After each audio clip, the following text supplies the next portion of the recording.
The show starts in 3, 2, 1, go.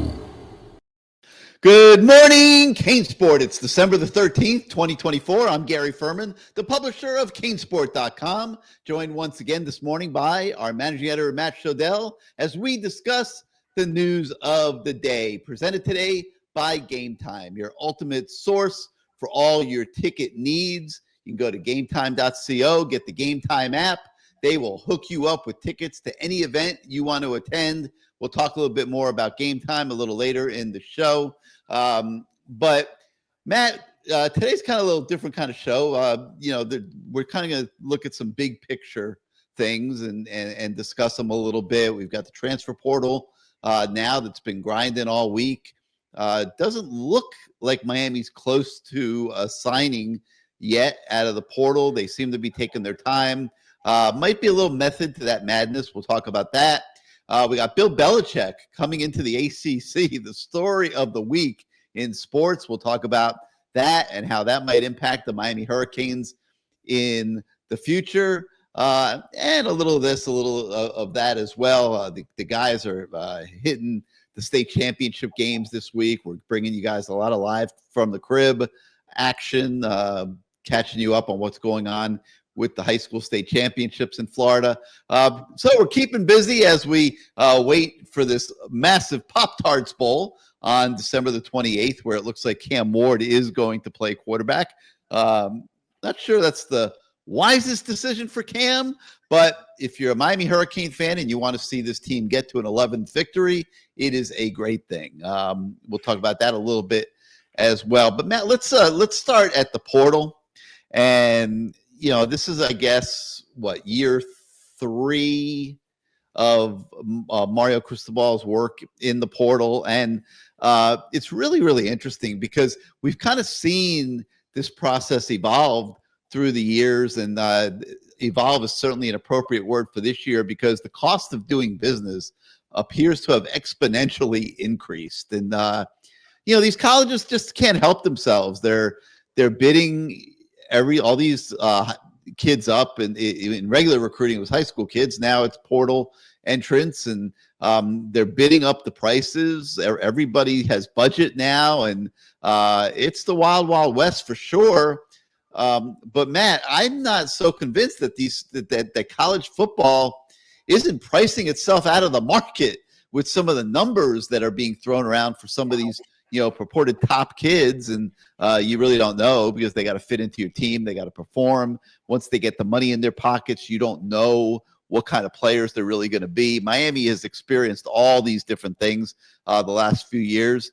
But you've been covering the portal like a maniac all week. Just your initial impressions of what you're seeing in the transfer portal. Yeah, well, it's no surprise, with the defense struggling so much, they've offered tons of offensive guys and not many defensive guys. I mean, it makes perfect sense. Listen, the portal, the way they're attacking the portal is different this year because in the past, what we've seen is Mario would try to get some top guys and have limited success. I mean, he'd get some of them, right? The Cam Wards of the world, not get some, and then he'd fill in with a bunch of what people call just another guys. What he's doing now, I think, in part because there's no scholarship limit. The ACC is not instituting the same 85 limit the SEC is. So you can take 805 guys. And what you see Mario doing is just sort of swinging at a bunch of guys that haven't done much, but that some were former Miami recruits, right? Kayvon Broussard and a few of the other guys they've offered. They went other places. Miami lost out on signing day even just a year ago to some of them. And Miami's trying to get him back, even though they did nothing at the program they went to. So it's a sign, which we talked about at the time, but it's, signing day is meaningless. Like signing day just happened this month. It's meaningless because a year from now, those guys can be whatever. That's why, people used to love signing day. They'd take the day off from work and they'd celebrate because you knew that guy was going to be at the program for 3 to 5 years. Because if he wasn't, he'd have to sit out for a year going somewhere else. Nobody wants to do that. If you're good enough, why would you do that? But now you sign a 5-star. I mean, why even celebrate? They'll just leave the next year if they want to, if you don't pay him enough or if they're not happy enough. So as you look at the other way too, as you look at the breadth of what he's done with a D, not how you breathe, Gary. The breadth of what he's done in the portal so far, he's just sending out a ton of offers to guys that really either were pretty good at a lower level or didn't play at a high level, like Alabama, for instance, or, you know, in the case of, you know, like I think that maybe one of their top portal targets, for instance, you know, he transferred from Liberty last year to LSU. I'm talking about CJ Daniels, of course, and he started at Liberty. I mean, Miami wanted him bad, and his agent told me that he would have come to Miami if they knew Cam Ward was coming, but they thought Cam Ward was going to the NFL at that point. So he signed with LSU 2 days before Cam Ward changed his mind, or he would have been at Miami. So now my guess is he winds up at Miami, depending on if they can sell him on the quarterback situation. You can look at the website. We got a bunch of visits coming up, including with CJ. But the point is, he was at Liberty a year ago, and he was amazing. He went to LSU. He was their 4th leading receiver. He just didn't do much. And, you know, this is the issue. A top guy, some of the top guys at these other programs that aren't, you know, Power 4 programs, they turn out to be great. You know, the Steve McNairs of the world, right? Like, they're there, but you don't know who they are because, for instance, they're targeting the FIU receiver, right? Rivers, who absolutely amazing year at FIU last year, right? Eric Rivers. But he only played one good team, and that was Indiana. That's the only team FIU played that was a name team. And he had like 2 catches for 14 yards. Now, that doesn't mean he's not a great receiver. It doesn't mean he won't do great if he comes to Miami, which I think is a good chance of happening also. But it makes you question, like, is he definitely gonna be great?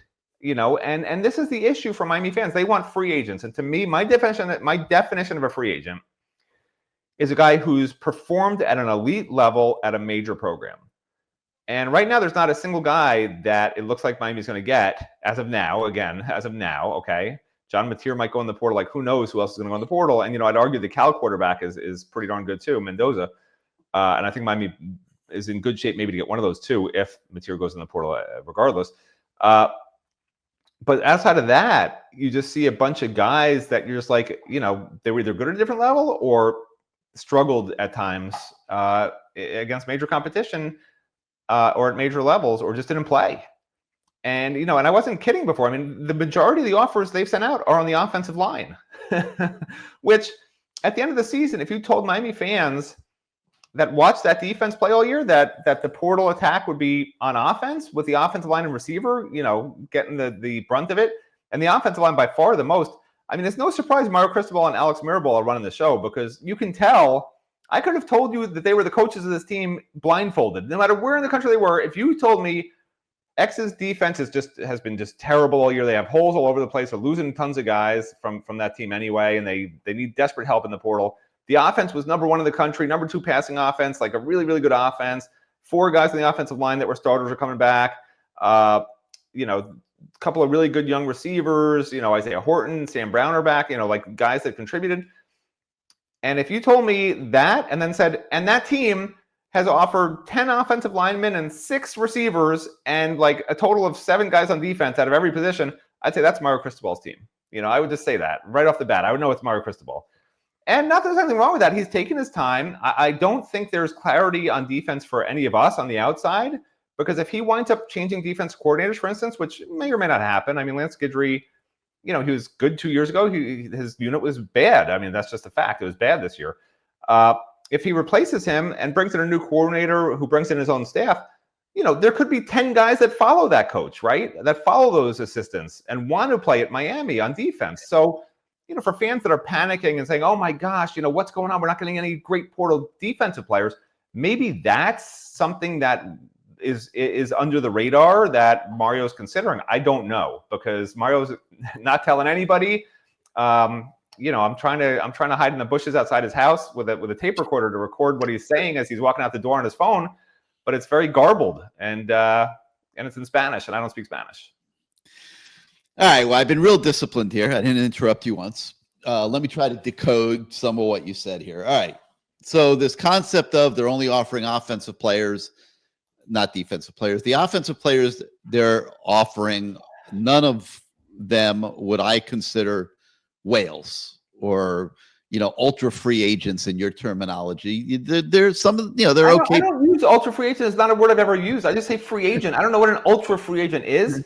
Is that like a flavor of ice cream? Like, I don't know Yeah, what it's like ultra a flavor of ice cream. beer. I mean, it's not It's like Michelob, a flavor of a really good ice cream. You're getting a Michelob Ultra free agent?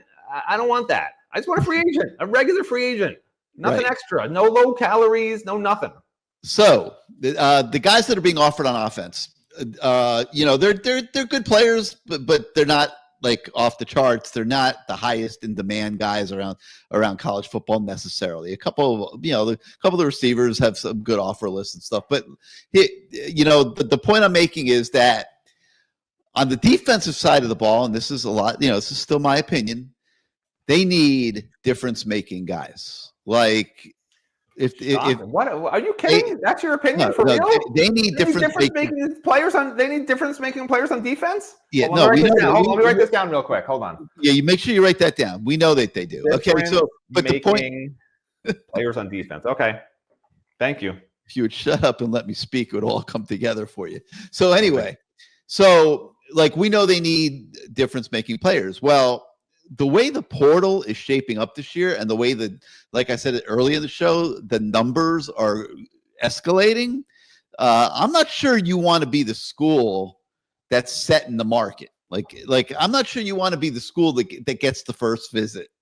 And we might be seeing a little bit of that kind of strategy at play here. Miami not in a massive hurry to try to push these things along, because then you end up bidding against yourself. You set the market, somebody outbids you, then you got to go up a little bit more, and somebody else outbids you. It's not a great negotiating strategy, quite frankly. So like that's one thing that could be going on. They could be letting the market get established and then push for the later visit with some of these defensive prospects. And I say top guys, man, I'm not sure we've seen an enormous number of top guys yet. And there's a lot of backroom dealing going on in college football, and there's guys that aren't in the portal that could still go in the portal, and so forth and so on. So this is kind of like a great mystery, and we're not gonna lie, like this has been quite a challenge to cover this week. I hope you guys have been enjoying the stories and enjoying the coverage. We're trying just to bring you stories on guys that we know Miami's interested in. We've seen a lot of garbage being thrown out there on the internet where people are just saying, this guy would be good. Well, if Miami's not showing interest in him, it doesn't matter if that guy would be good. So we're trying to stay away from that. We're trying to give you, the real deal coverage on guys that Miami is interested in. But it just looks to me like on the defensive side of the ball that's what's going on. And, Matt mentioned the possibility of a coordinator change on defense. We don't know whether that's going to happen or not. If it were going to happen, it also does make sense that they would let the new coordinator coming in shop the portal for guys that he thinks fit his system. So there could be so many things going on. We do not know. It's like Matt said, it's a mystery right now if Mario is going to sit pat from a staff standpoint or, do some tweaks like he's done every offseason. Time will tell on that. And by the way, just so fans know, the portal's open another 2 weeks, so plenty of time. And in addition to that, the playoff teams, you have an extra 5 days after your season ends to go in the portal. So there's 12 teams out there, yes, that could have some really good players, right? Because they're the best teams in the country, hypothetically, that aren't there yet, right? That probably are waiting. They don't want to disrupt their team's playoff runs with ridiculous nonsense going in the portal. So there's 12 teams out there where you're really not going to see a lot of movement until after their seasons are over. Yeah, so Miami has budget. They're just not using it yet. And we'll continue to follow this every single day. You guys you will know as soon as we know, and we'll keep bringing you stories. And it's going to be really interesting these next few weeks. And by the way, I'm going to reiterate this because I mentioned this a while ago, and I was talking to a booster about it the other day. People have this perception that Miami has unlimited money. The proof that they don't, and it's okay to say it, is because they had to literally stop building their additional facility in order to move that money temporarily to NIL to be as competitive as anyone in the top levels of the country, which is okay. It's okay to say that that's what happened. The concern is that Miami is a private school with a smaller enrollment than public schools, right? We know this, which means you have a smaller alumni base than public schools. Now, the Miami name, of course, is international. However, the program hasn't won at a high level in 20 plus years. So some of the panache has to use a term Gary grew up regularly saying as a child in the 1920s, has gone off the program. Now, this is my concern, right? As you expand this 10 years out, 20 years out, not just this year, next year, the year after, which is obviously Mario Cristobal lives day by day pretty much trying to do what's right for the program. But as you expand it out, and this is what I was talking to the booster about, and he tended to agree with it. Miami has to find a way to compete with the big schools that have huge donors and huge alumni bases year after year after year that are pumping in $20, $30 million a year into their programs. Because at a school like Miami, you're relying on a very small pool of people who either are friends with Mario or just love the program that maybe aren't going to be here forever. But at some point, these programs will be relying on their fan bases and gathering up, collectives will be, this is still a relatively new thing, NIL, right? Collectives, right? We didn't have this a few years ago. They will be sending out mass emails, every year promising results. If you give $100, you get this, $1,000, you can have a dinner with the players, whatever it may be, because schools are starting to be able to control their own NIL programs, not outside forces. And we're going to see more and more of this. And in my opinion, it needs to be controlled, hopefully at a government level, because the NCAA certainly can't do it. That will allow Miami to be as competitive as a school that will be unnamed that has a Nike guy who will pay for everything, right? You need to be able to be competitive. Why do you have to not name that school? I'm kidding. Because Mario doesn't name Oregon. He says my former school, or he'll say that other school. He won't name Oregon. I was trying to be funny. It doesn't work. I know. I'm not funny. I was trying to do it. It didn't work. Did not work. I don't care. I'm not trying to be funny for you. Why the hell can't you name a school? This is my problem. This is why I have no friends. I only try to be funny for myself. I don't care about other people. I have a mental disorder. I don't care if you laugh or don't laugh at what I say. I'm doing it for myself, to humor myself, because otherwise, what's the point? Anyway, my other point is that if that doesn't happen, if there's just unlimited caps and teams can spend whatever they want, 10, 20, 30 years down the road, it's just tough year after year for a smaller school, whether it's Miami or some other smaller private school, to compete with these massive public universities that not only are they getting huge alumni bases, the state of Florida is giving them money every year. Like, that's part of being a public university in the state of Florida. They get a lot of money from the state. We're paying money for FSU in Florida to have their football programs in their school be elite, hypothetically, right? I mean, that's the truth. So yeah, something has to be done. But in the short term, Miami's very competitive NIL-wise. People are worried that, them offering all these like low-priced transfers means they don't have any money. That's not the case. And the other thing is, it looks like Mario wants to go high on numbers, 90 or 95 on his roster, for instance, and have sort of cheaper guys who can compete to start versus, I posted on the message board the other day, like 5 or 10 of these guys that are just guys equal one free agent, right? So for every 5 to 10, depending who they are and what the competition is, for every 5 or 10 guys you're taking that are just like whatever guys, the Marley Cooks of the world, sorry, Marley, you could have a free agent. And to me, I'd rather have a free agent. I'd rather have 80 guys. I'd rather have 80 guys on the roster and cut out 15 and have 3 free agents out of those 80 than have 3 less free agents and 15 just other guys.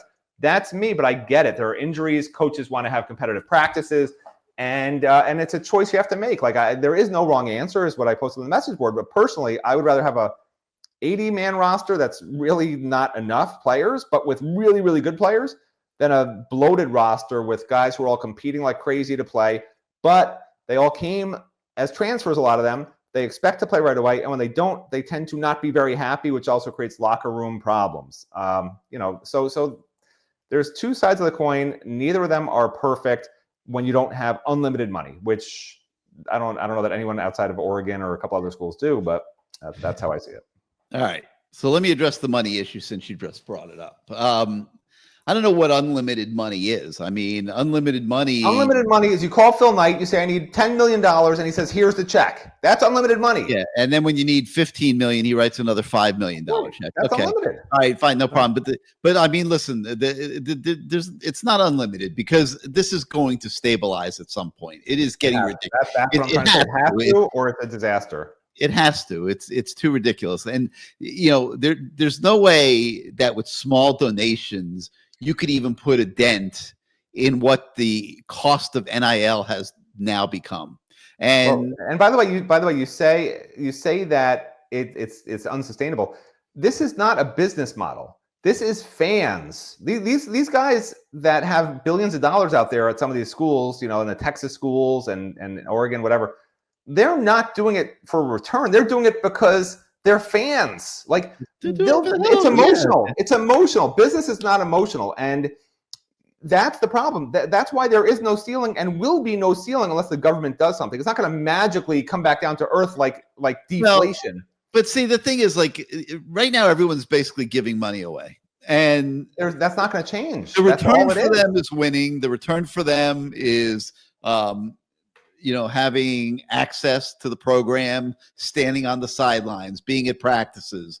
That's all fine and good, but everyone's not going to win. Okay, so theoretically, the people that aren't getting that emotional high because of the winning, at some point, writing those checks is going to start getting a little old. So winning is important. That's not. My wife's a New York Giants fan. She still watches every single minute of every single game, even though they're going to win like no more games. They're going to probably have the first pick in the draft. Like that's being a fan. That's emotion. You're talking about logic. There's no logic when it comes to being a college football fan. I mean, Phil Knight's a unique beast, and he's getting the fulfillment of having the number one team in the country this year. But I'm saying, even the losing teams, they'll think the next year. Here's the money. The billionaire, the millionaire who's wrong. I've talked to people who are supporting the basketball program, and they're still going to give plenty of money next year. They don't care. Like they just love Larinaga. They love the program. It doesn't matter. These fans, they're fans. That's why they're called fans and not businessmen. So maybe it won't dry up. But the point is. They don't say 60,000 businessmen showed up at Hard Rock Stadium to watch the Hurricanes. They say 60,000 fans showed up to watch the Hurricanes, right? That's the difference. But at the same time, it's like, these dollars, like the $100 donor, the $1,000 donor, those are all great, and it all goes into the pot and all that. But it's the billionaires that are funding college football right now. And I know, as rich as these guys are, like they didn't get rich by giving their money away. And there's going to be plenty of people that don't win, and there's going to be less bidders, in my opinion, at the upper levels. And the cost of doing business is going to stabilize at some point. It has to. It's not going to keep going up exponentially like it has been the last few years. I can't even imagine that, because then you're going to be at an NBA, NFL level. But right now the top quarterback's making $1.5 million, $2 million. In the NFL they make $30 million. But I don't see it going in that direction. But so anyway, I think the money is an issue. It's just not an issue right now. I think Miami has. Correct. They don't have what I said. But as you go out over a decade or more, like these are the programs that will have problems. The private schools have problems. I think they have enough money to do what they need to do right now. I don't see any signs that they don't. I'm not saying they don't. I never said they do. I'm talking about long term. I think you got to use the money you have smartly, and I think Mario Cristobal seems to be trying to do that by not rushing into any deals. They're surveying the landscape. They're seeing what the asking price is. They're seeing what everybody else is bidding, and I think they'll decide probably in a priority order what their moves are going to be, and they'll get into the fray. The other thing that Matt, that you mentioned was this concept of coming back to players the second time around, and that's really interesting because that's going to be the way of the world in college football. And when you see coaches recruiting guys the first time around, you might finish second the first time around, but you're going to be real nice to that family, and you're going to be real respectful to that family, because that every year that kid is it's very possible could again be a free agent, and that you would have a shot to land again. So we're starting to see a little bit of that. Let me know when I can interject. I have a good segue from that whenever you're ready. Go ahead, interject. So there's a kid, Jonathan Klein, for fans that may remember him. He was a former major target for Miami. a center prospect, and he wound up going to UCF. Okay. And he redshirted in 2023. He was a class of 2023, and he didn't play this year either. He just wasn't good enough. He told me that they just brought in a lot of transfers both years, and he just didn't get on the field. So essentially, and my notes, which are very poorly kept, basically said that he took an official visit to Miami in June of his senior year, but that Miami eventually didn't want him. Like, he was dropped, is what people say. People term it, right? And he wound up at UCF. So now Alex Mirabal, as soon as this guy goes in the portal, a half hour later, his phone rings, FaceTime from Alex Mirabal. Hey, we want you to come to Miami. You have an offer. Tell your mom you have an offer. Da da da da. We're going to set up a visit for you, et cetera, et cetera, et cetera. Now, whether or not they set up the visit or not, it hasn't happened yet. Whether they want the kid or not, I don't know. But certainly they took enough time out of their day to call him and give him all this stuff that they didn't have to do. Okay.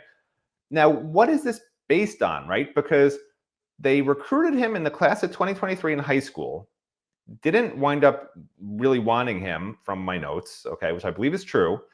He goes to UCF, doesn't play a single down for 2 years, so they have no tape on him at all to see how he's progressed, and they want him back. All of a sudden, now they want him when they didn't want him as a senior. What has he done in 2 years at UCF? These are the kinds of things I don't understand, and maybe I don't understand football, which is what most people on the YouTube channel say. You might be right. I don't understand. Somebody, I posted about it on the board, and someone says, well, maybe Miami got tape of him from the UCF practices. And let me tell you something. If you could smuggle out tape of the Miami practices, they will send an assassin to hunt you down, and you'll be living in the dungeon of Mario Cristobal's mansion in Coral Gables, okay? No, there is no tape of UCF practices being distributed to schools so that Jonathan Klein can get an offer a half hour after he goes in the portal and tell his mom he has an offer from Miami, okay? So I can't, these are the things I can't wrap my head around. I don't understand it. Are they just willy-nilly throwing out offers? I'm going to figure it out later. I don't know. It doesn't make sense to me. And that's what bothers me, because usually things make sense to me in some regard. I can usually say, okay, I understand this because of that. And maybe I disagree with it, but I understand it, right? Just like taking 10 transfers that are just another guy for depth. I don't agree with it, but I understand it. I don't understand how you drop a guy in recruiting. He doesn't play down for 2 years, and now you want him back on your roster, and you're going to pay him, whatever. I mean, it's not going to be a major NIL deal, but he does have a couple other offers, and you got to pay him something. Like, I don't understand that. I'm sure you can explain it to me, Gary, right? It makes a lot of sense. It makes a lot of sense. It's going to transition to my next topic, which is going to be Bill Belichick's entrance into the ACC. But first, let me take a moment here and talk about Game Time. Without question, your go-to entity for all your ticket needs. And it's holiday season. There's holiday shows. Maybe you want to take your kids to Disney on Ice, or you want to go to a concert or a theater performance. Game Time will have you covered, and they have this great feature, and you've probably heard me talk about it earlier in the season, called Game Time Picks, that makes getting tickets to your favorite event easy, seamless. They filter out all of the fluff, and they only show you the most incredible deals on the best seats in the house to make your process move along so much quicker. They'll give you curated deals. They'll give you super deals. They will give you last minute deals on tickets until they get you to the price point and the destination where you want to be at that venue. Their lowest price guarantee assures you that if you find a cheaper seat in the same row section, they will guarantee you 110% of the price. And the thing that I love the most about Game Time, whether I'm shopping at gametime.co, the website, not .com, .co, or I'm using the Game Time app in my phone, is they have a toggle switch, and you can get all-in pricing. You don't have to weed through all the clutter, and you just get right to the point. You know what your tickets are going to cost. You make your decision. You click, click, click. You got your purchase. And when you go to make your first purchase, make sure you enter in the code ON3, because that will get you $20 back from your first purchase. So ON3 is the code, whether you're using gametime.co or the Game Time app. So let's review. You take the guesswork out of buying your tickets. You get the best seats, the best price. You go to check out. You use the code on3, you save yourself $20, you go enjoy the event. And one last thing, if you want to know what the view of the event is going to look like from your seats, they even have a seat view function on Game Time where you click a button and see exactly what that venue will look like from your seats. So what time is it?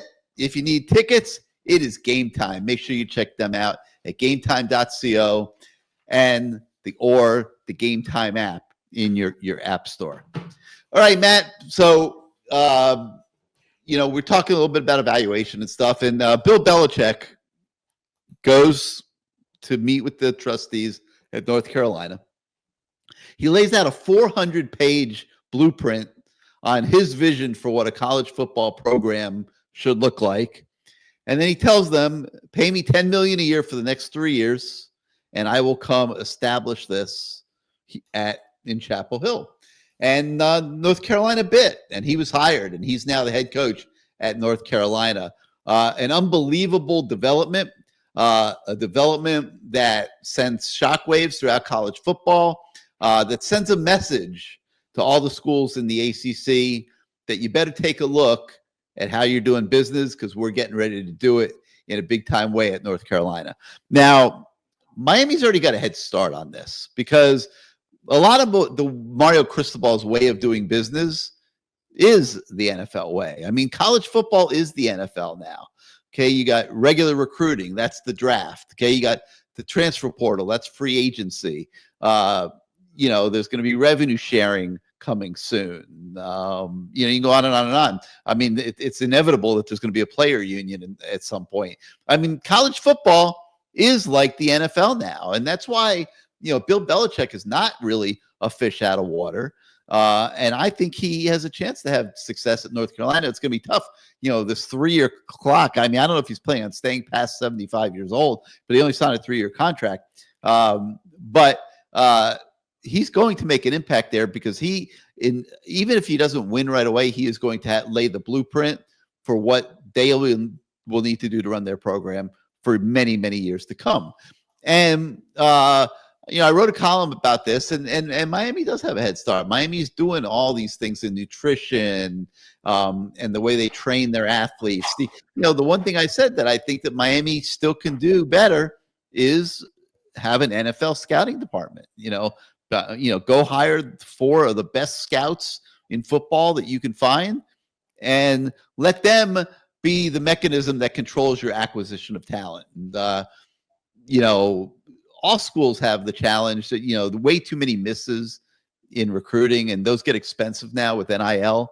And I personally think the school or schools that gets this right and cuts down on the misses and makes more of their scholarships count is going to have a big edge on the playing field. Either that, or you're just going to have the most money, like Oregon. You see they're number 1 in the country. But Matt, what were your thoughts on Bill Belichick choosing to go to college? Oh, wait, Bill Belichick's coaching in college?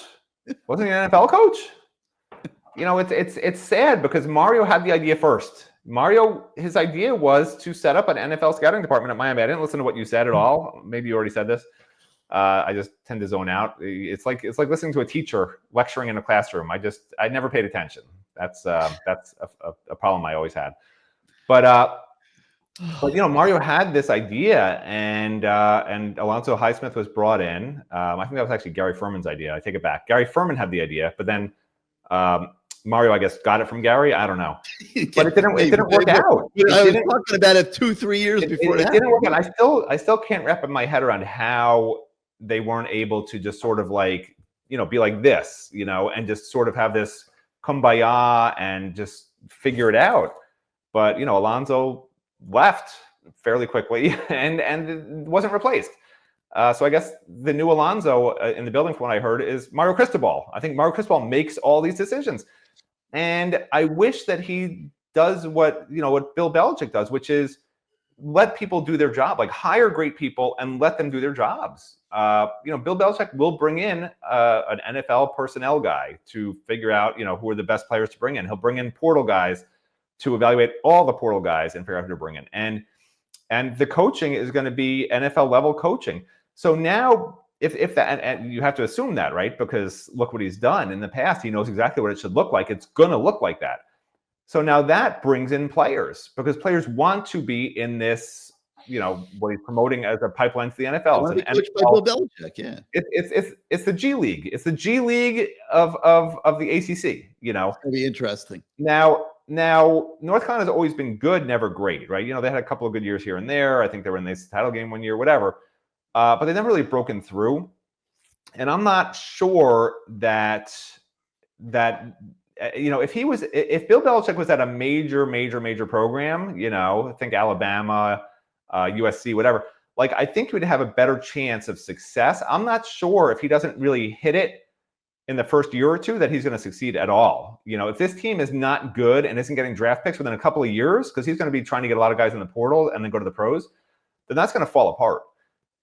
So it's going to be really interesting, because he hasn't coached in college, and it's not the same. It's not the same. Coaching the NFL and coaching in college is not the same thing. You're dealing with much different personalities, much different types of parents, much different types of players.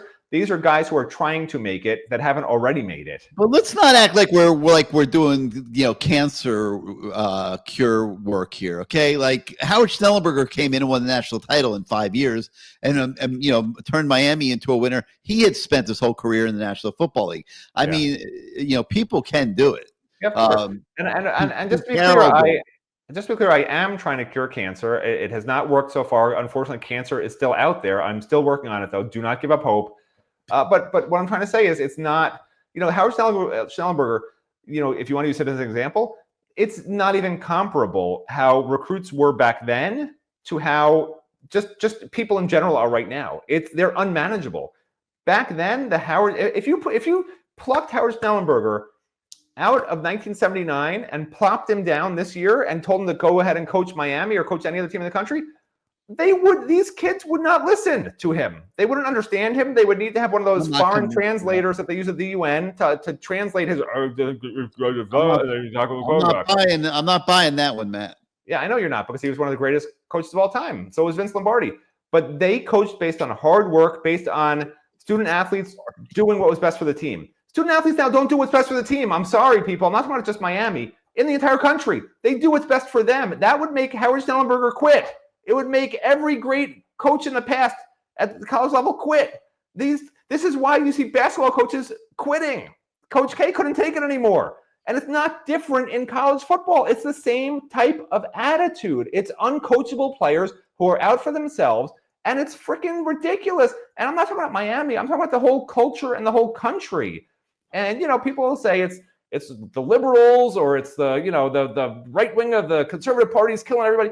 Like, this is what we've come to. Like, it's not the same world we once lived in. So to say that Howard Schnellenberger did it, and to say that Bill Belichick's going to walk in and like these players are going to do the same thing that Howard Schnellenberger dealt with, where guys wanted to stay home. Well, first of all, they have the greatest program ever that weren't even discovered, because there was no camps for On3 or any other Under Armour camps back then. They were just players sitting at local high schools waiting for Howard to come by and leave his cigar on the desk.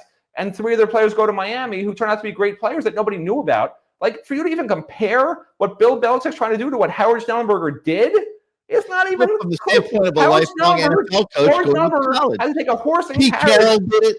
Howard Schnellenberger had to take a horse and carriage to every high school in Miami because cars weren't even invented yet. And now Bill Belichick's going to be in helicopters, and probably he's going to have some of those, what are those things that are invading New Jersey called? Drones. He's going to have drones everywhere, just, broadcasting his image at different schools. I mean, it's going to be AI all over the place with Bill Belichick. It's a whole different thing.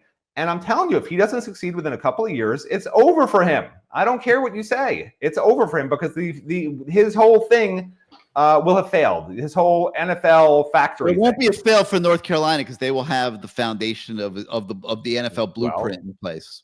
I don't think they have anything to lose. They were no place. Either it's going to be great within 2 years or it's going to be a total disaster. That's my opinion, and I'm always right.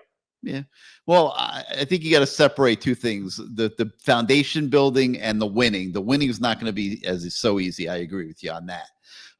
Meantime, can you believe they can't figure out where those drones are coming from? There's 100 drones flying over New Jersey in a day, and they have no idea where they're originating. I mean, somebody made up a story about a Iranian boat out in the middle of the ocean, but nobody sees a boat. Like, this is really weird shit. I mean, it's weird. Like, but we're not here to talk about drones. But anyway, all right, we have a few other things on the website. All the coverage you can want on the transfer portal, obviously, make sure you check that out. We talked about former recruits now coming for the second time around. We've got a story on Kavion Broussard. We got a story on Caleb Odom, a tight end wide receiver from Alabama. He likes Miami's offense. Keep an eye on that one. Also, we have, let's see, we've got live from the crib reports from the state championship games, as I mentioned. We got stories on recruits, story about Miami defensive tackle signing Micah Newton deciding to sign with the Hurricanes. You can check that one out, and there will be more. The show continues on here as we kind of begin a countdown to December 28th when the Hurricanes will play again in the bowl game, and we will have lots of coverage on that for you upcoming this month as well. But right now, admittedly, it's mostly about the portal, and we will continue to be all over it here at CaneSport.com as we move forward. So that's going to do it for today for Good Morning CaneSport. Thank you so much for starting out your day with us, putting up with Matt and his nonsense. And we will be back, probably Monday, hopefully with some more news on what's going on in the portal. Have a great day. Have a great weekend, everybody. We'll see you next time.